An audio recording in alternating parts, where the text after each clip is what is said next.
After rebirth, I decided to return my fiancé to his beloved white moonlight.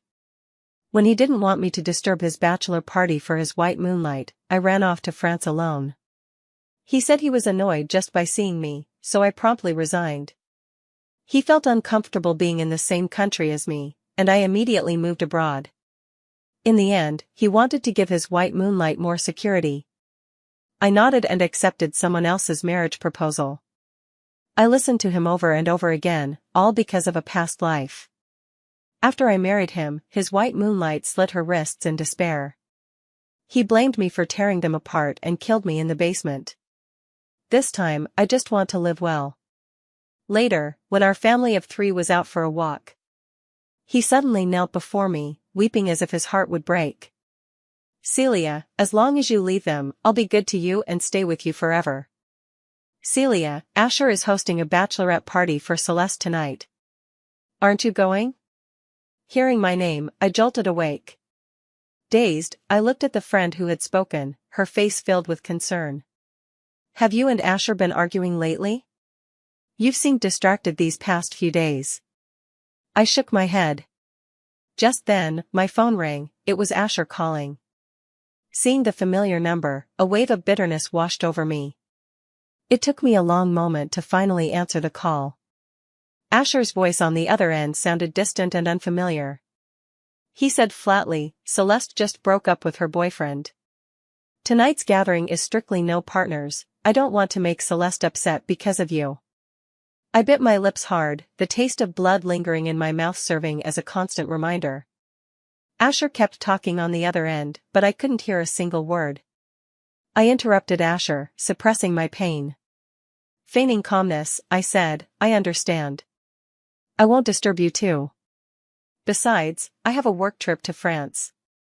Hearing my words, Asher paused. Perhaps because, for once, I didn't argue with him about why I couldn't appear before Celeste, which left him somewhat surprised. After a few seconds, Asher's tone softened slightly. "You've grown up."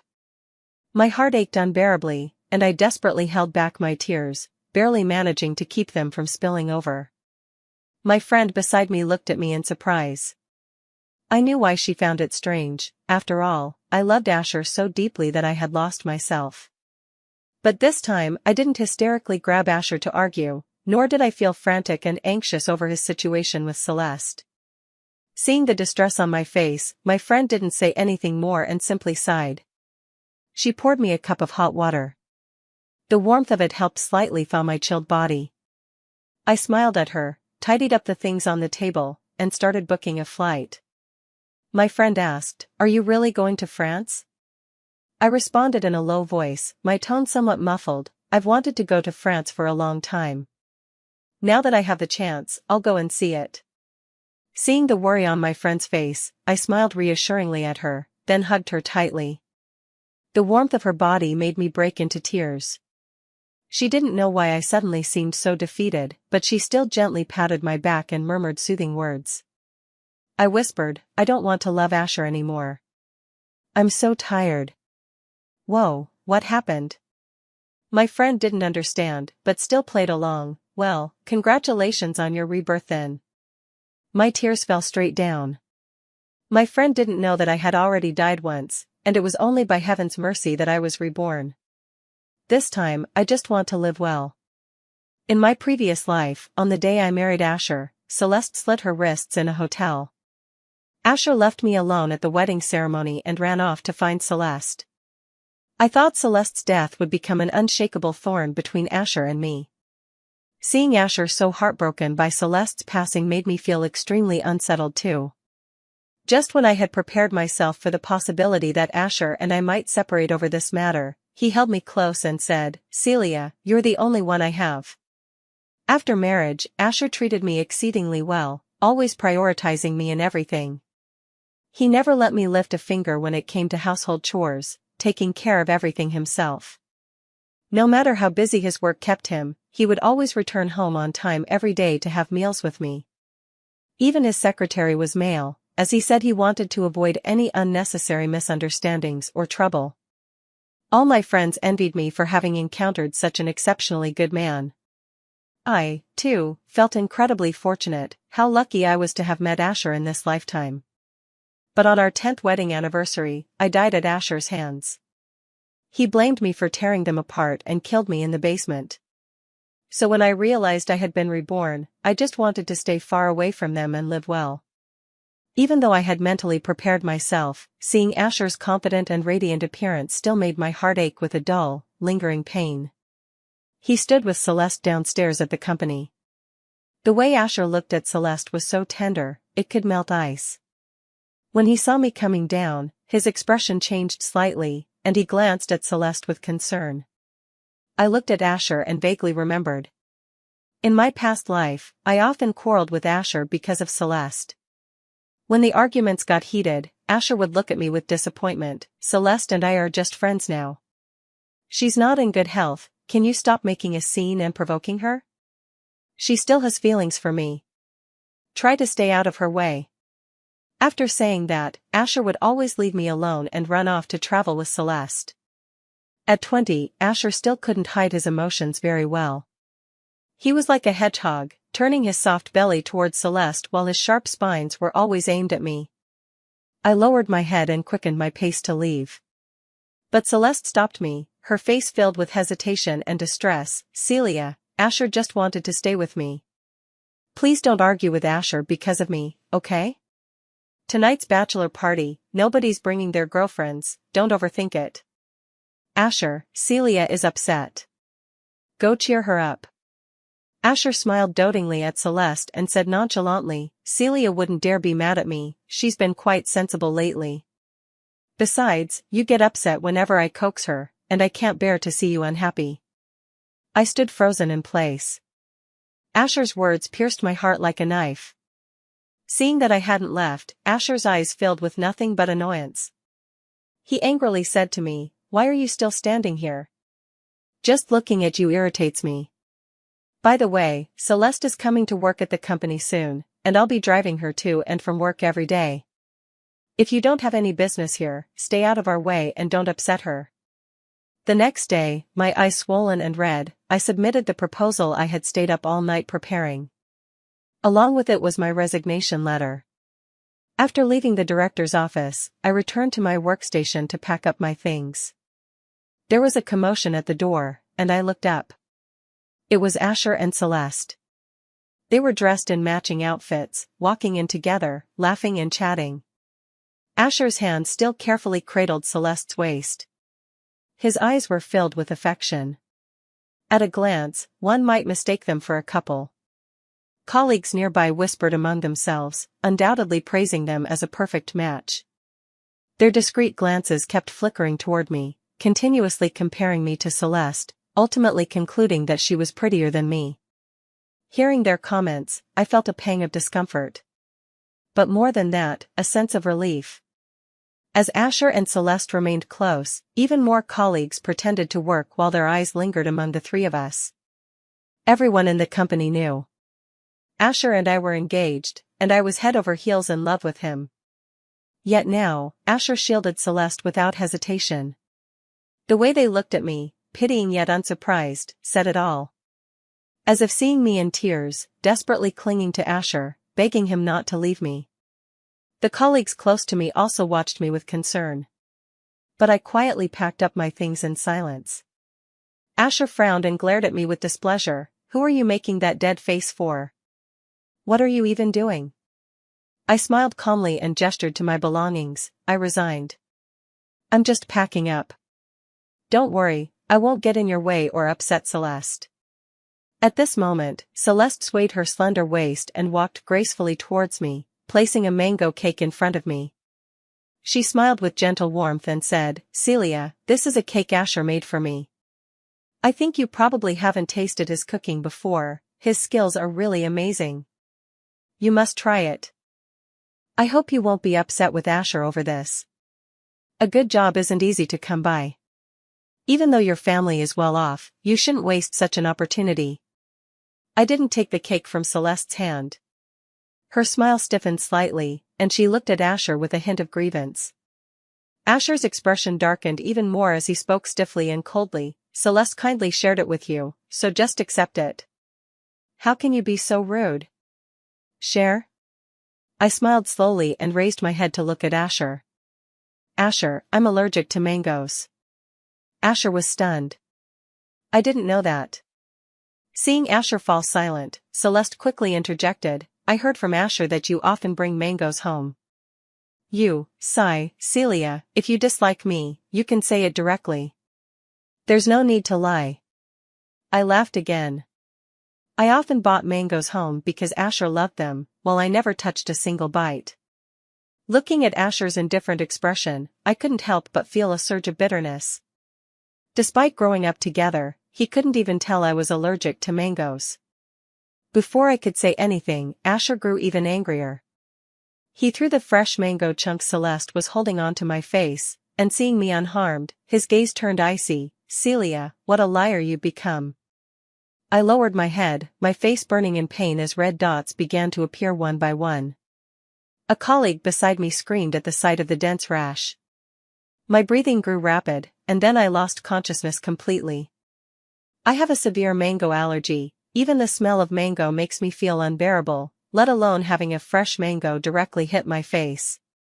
By the time I regained consciousness, I was already lying on a hospital bed. Asher stood before me, looking guilty, his expression complicated. I didn't know. I'm sorry. I remained silent. Asher stared at me intently, seemingly aware that something was off. Lately, I had been too distant toward him, actively avoiding him. A flicker of panic flashed in Asher's eyes as he poured me a glass of water. Celia, why do I feel like you've changed? He said.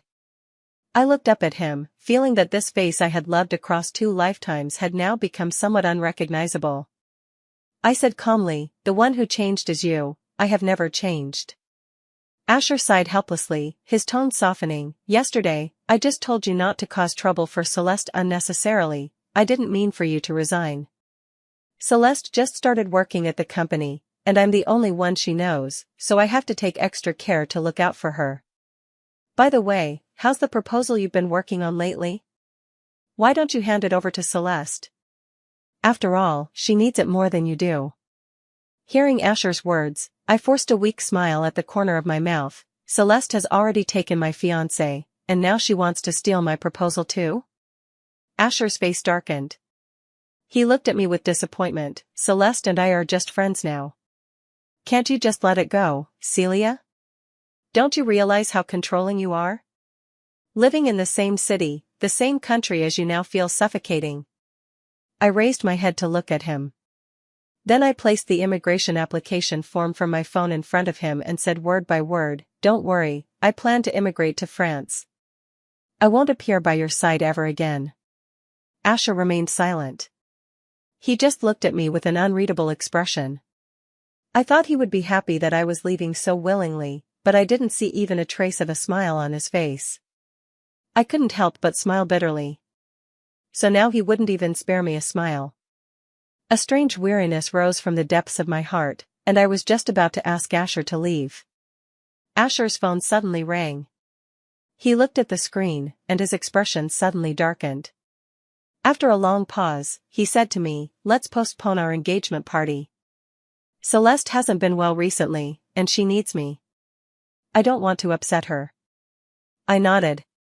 It didn't matter anymore, there wasn't going to be an engagement anyway. I was afraid of repeating past mistakes, and I didn't want to die by Asher's hand again. 1 month before leaving for France, while packing my luggage, I discovered a diary. It recorded all my heartfelt thoughts about loving Asher.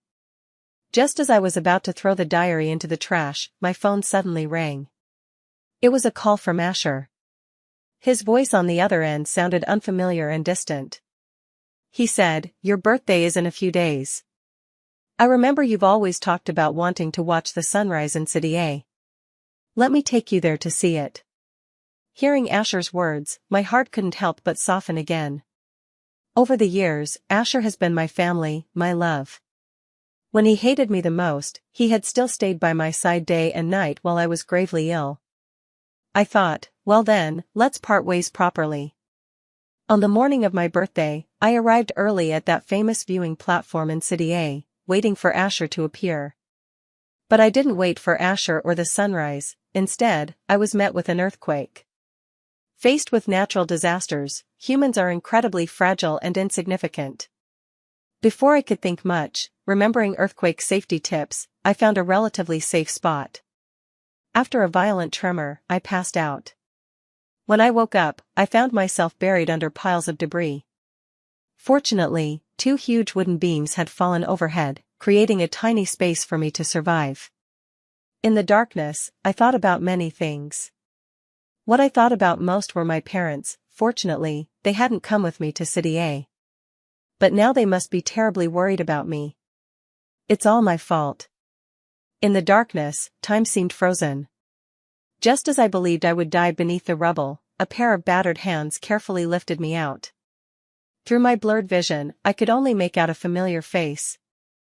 I had many dreams. I dreamed of my past life, when Asher killed me, of the unbearable grief in my parents' eyes. I dreamed of them walking away, never turning back no matter how desperately I called out to them.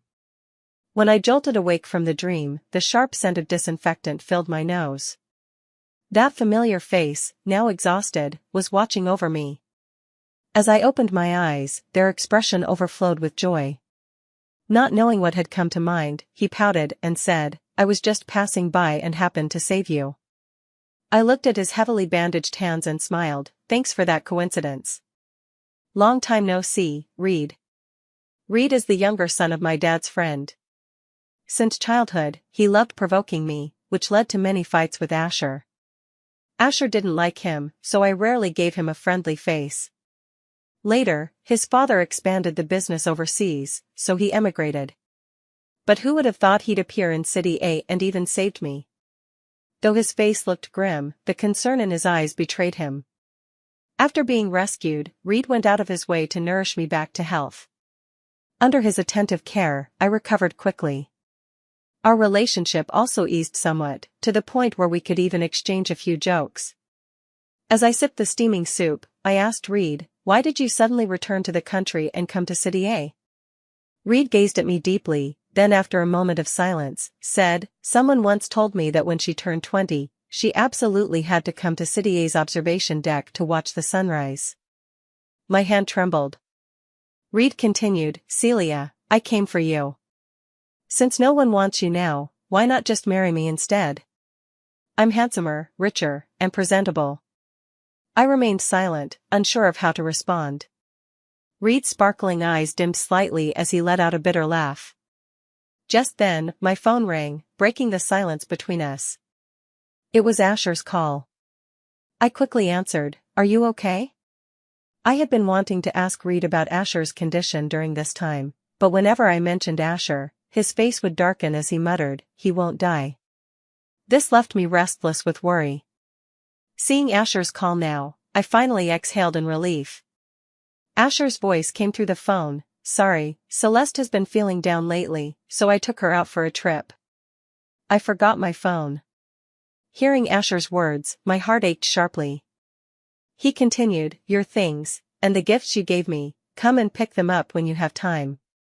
Your parents won't let me into your old house." I couldn't help but ask him, "Asher, I'm in City A, I just went through an earthquake." Asher replied, "So? You're not dead yet, are you?" Before I could speak, Asher's impatient voice came through again, "Celeste has depression. She's been very uneasy since learning about our engagement. I want to give her more sense of security. So, could you find yourself a boyfriend to make her understand that I belong only to her? Celia, Celeste is not like you. She has no one but me. Once she recovers, everything can go back to normal.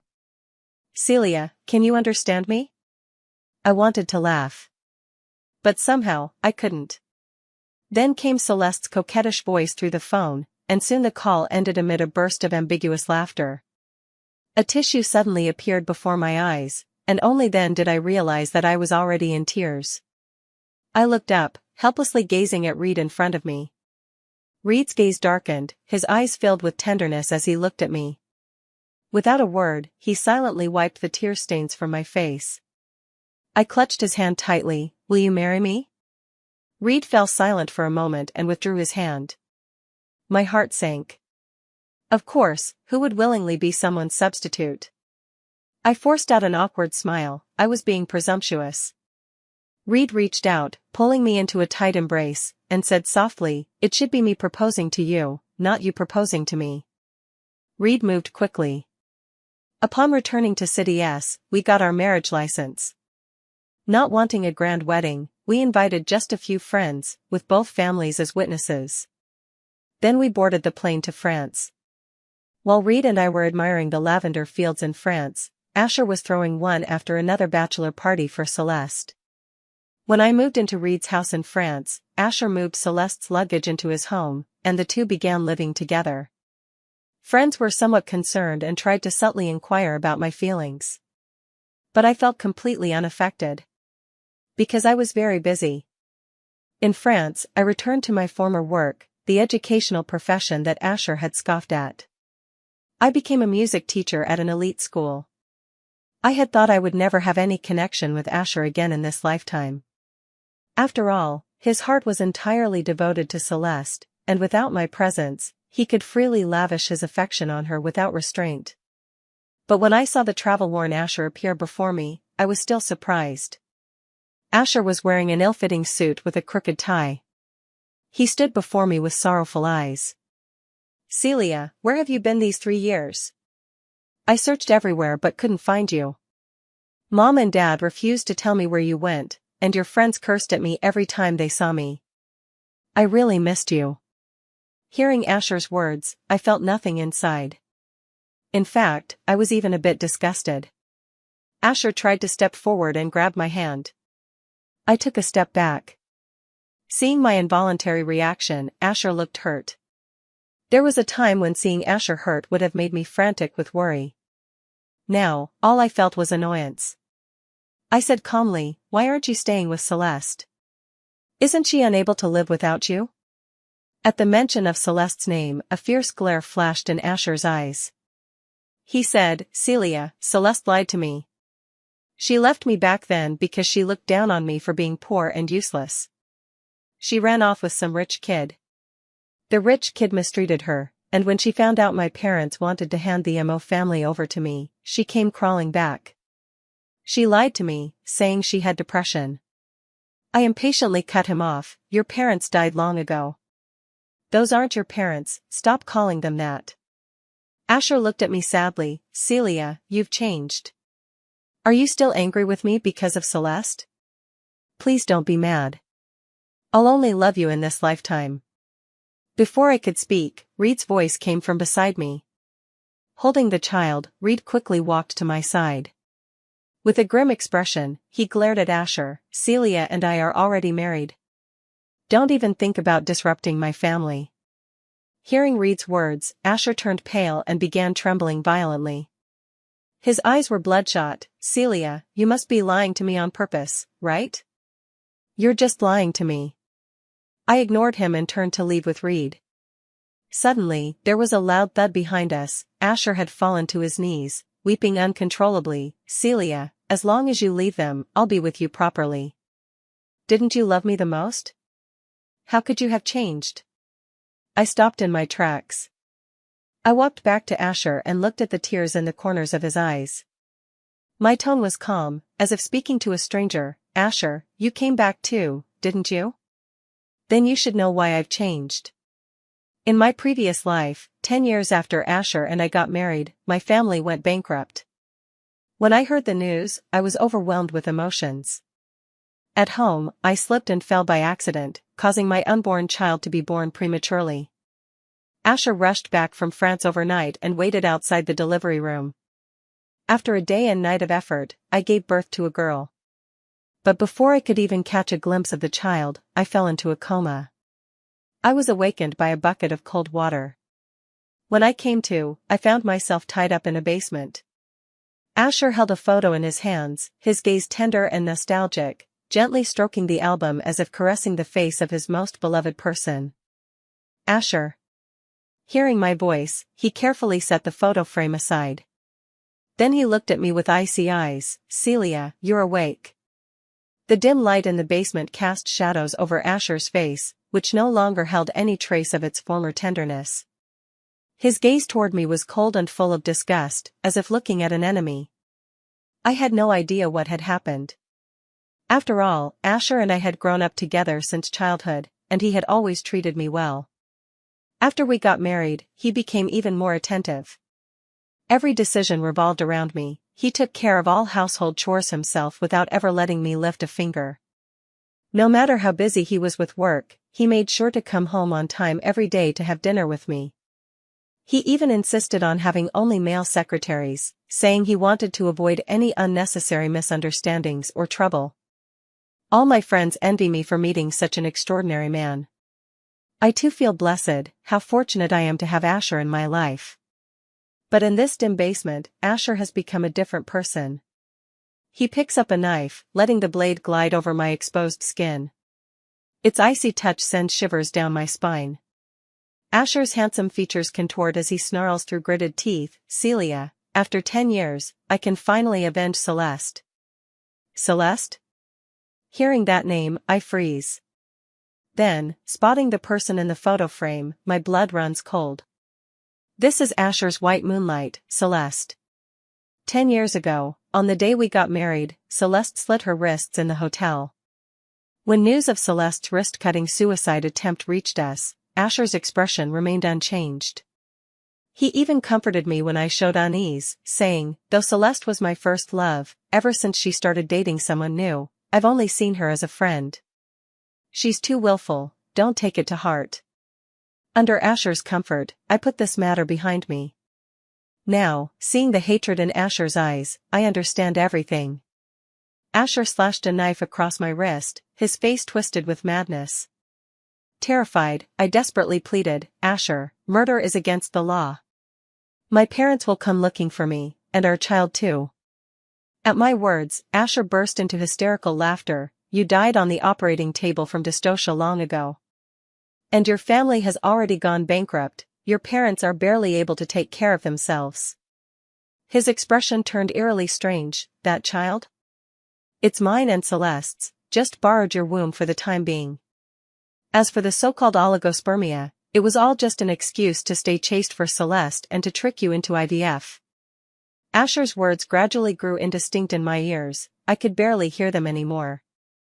Blood was pouring from the wound, leaving me shivering with cold. Yet, even after death, a fragment of my consciousness lingered. I watched as my father, devastated by my passing, wandered in a daze. During one of his outings, he plunged, along with his car, into the churning waters of the river below. When the police fished him out, his body was already decomposing, yet he was clutching a family photo of us tightly in his hand. In despair, Mom leaped from the tall building. Meanwhile, Asher held our daughter, whom I had carried for 10 months, completely indifferent to everything. As my soul began to fade, I heard a voice ask me, "Do you want to start over?"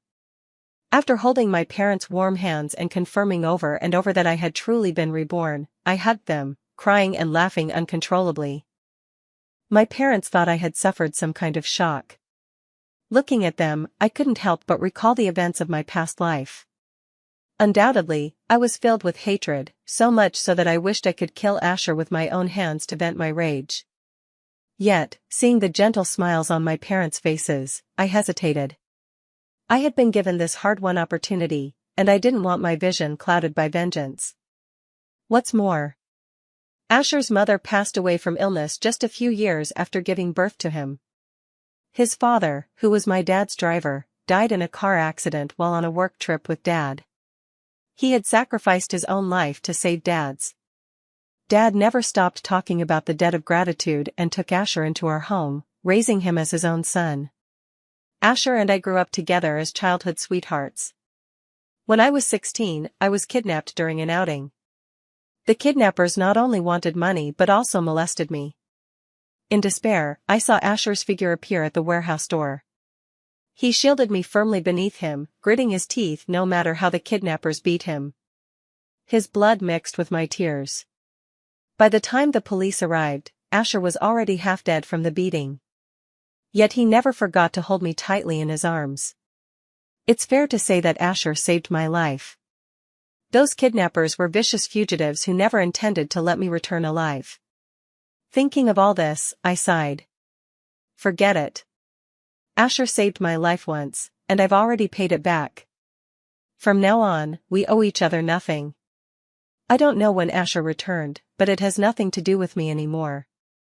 In my previous life, when I died miserably in that basement, I was already done with him. My father repaid Asher's father's kindness with a lifetime of shelter and protection, twice over. As for the debt of him saving me, he took that back with his own hands in my past life. Now, we're just strangers. But Asher didn't think so. He knelt on the ground, crying bitterly. He wanted to reach for my hand but withdrew his trembling fingers under my indifferent gaze. Asher said, "Celia, I was wrong before.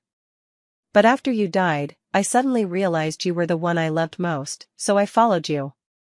My feelings for Celeste were just youthful recklessness. I only thought we were too familiar, and I couldn't tell if it was love or familial affection. That's why I made mistakes. Celia, please forgive me. I don't want to lose you."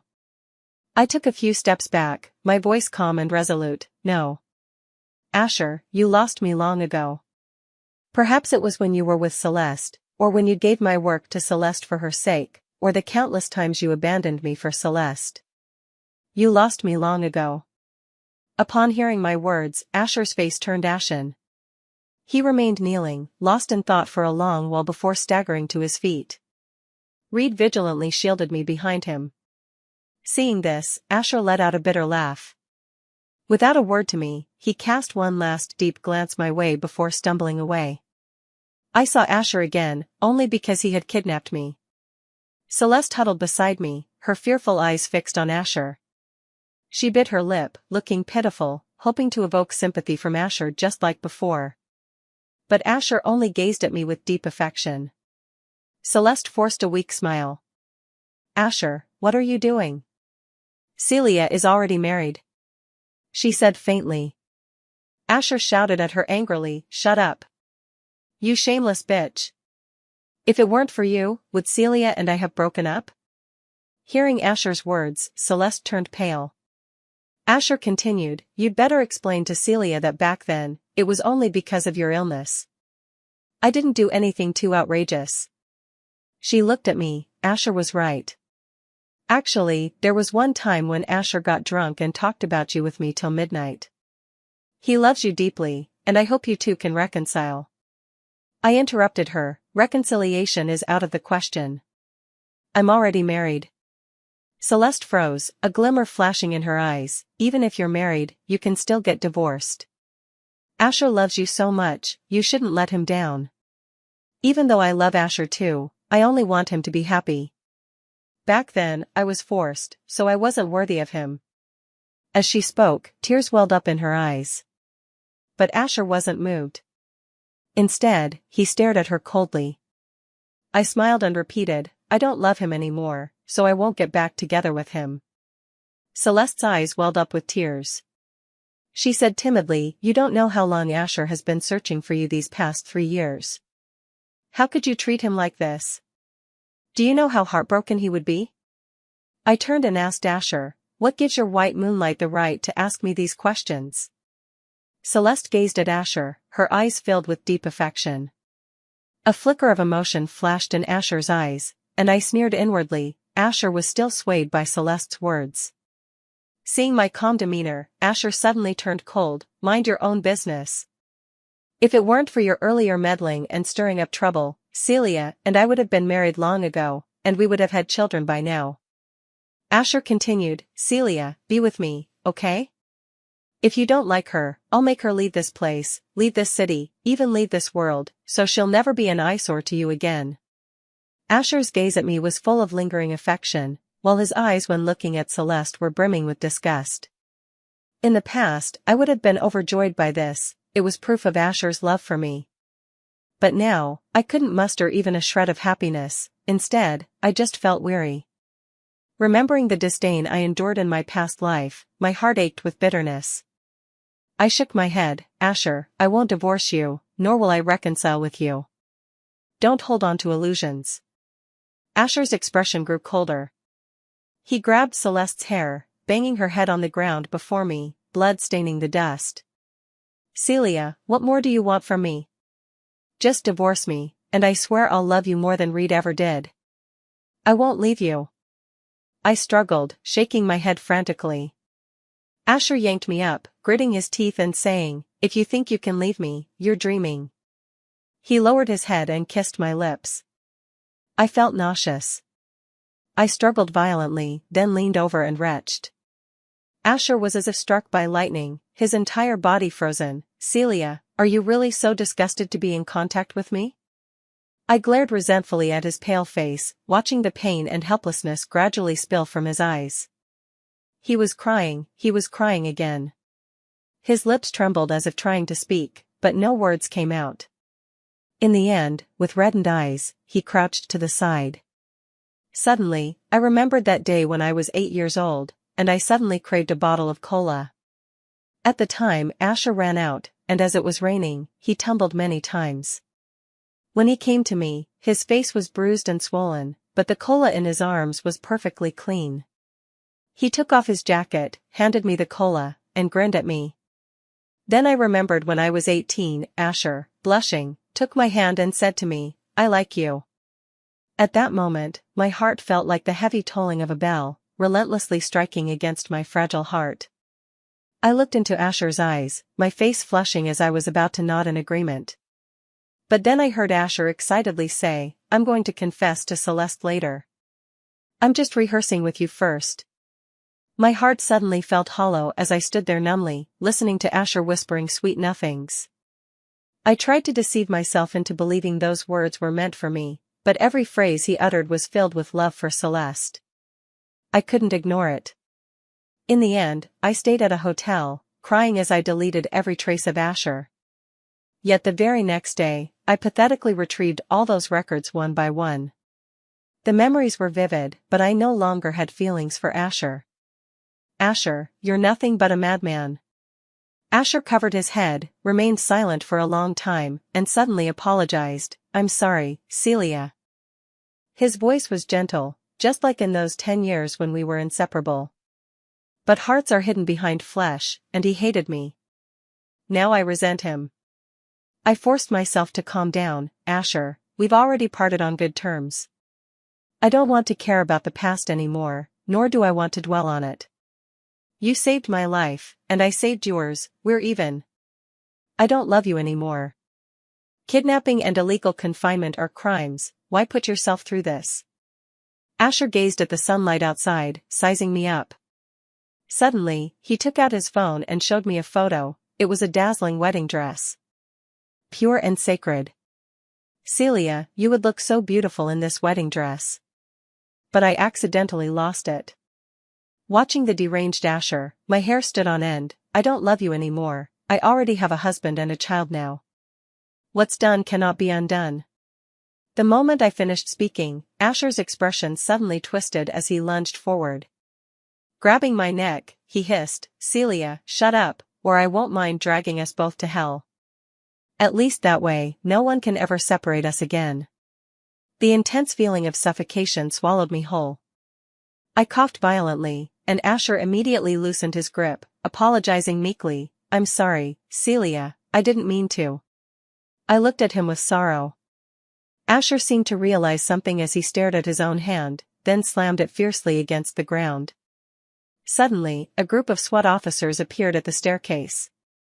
At the sight of Reed, Asher yanked me up from the floor and pressed a knife against my neck.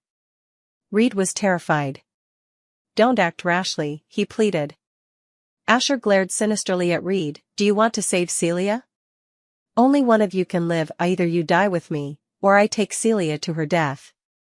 I shook my head. The sharp pain in my neck made Reed's heart ache.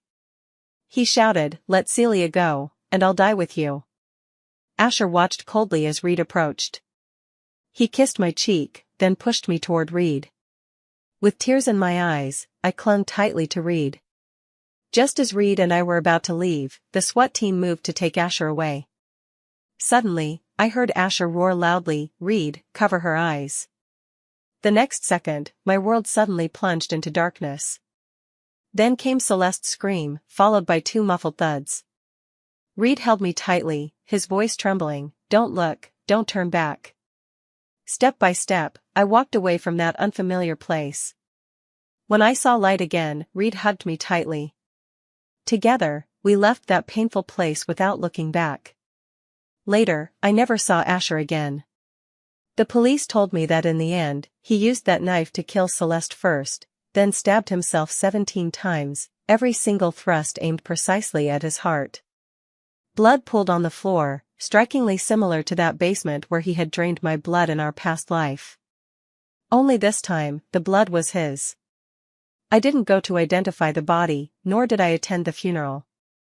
I simply held my daughter, sitting on the swing in the backyard of France, watching her chase after fallen leaves. Reed wrapped his arms around me from behind, resting his chin on the crook of my shoulder, and whispered, "What are you thinking about again?" After some thought, I answered earnestly, "I was thinking that the debt has finally been repaid." The wind blew by, carrying the scent of lavender mixed with the sweetness of maple leaves, as my daughter's sweet, childish voice called out, "Mommy, come catch me." I lowered my head and smiled, but tears fell without warning. Not because I was sad, but because I finally felt completely at ease. It turns out that rebirth isn't for revenge, nor is it meant to make wrongdoers regret their past deeds. Rebirth is simply the heavens returning the stolen life to you, handed back with their own hands. And as for me, I finally buried that scarred heart, along with over a decade of love, hatred, and lingering attachments, into the past, once and for all. From now on, my name is Celia. I have loving parents, a husband who protects me for life, and a little angel who calls me Mom. I teach piano, tend to flowers, travel, and watch sunrises.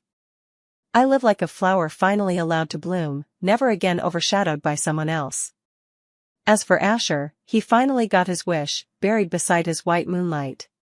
But on that tombstone, only his name is carved alone. And me? I didn't even glance back.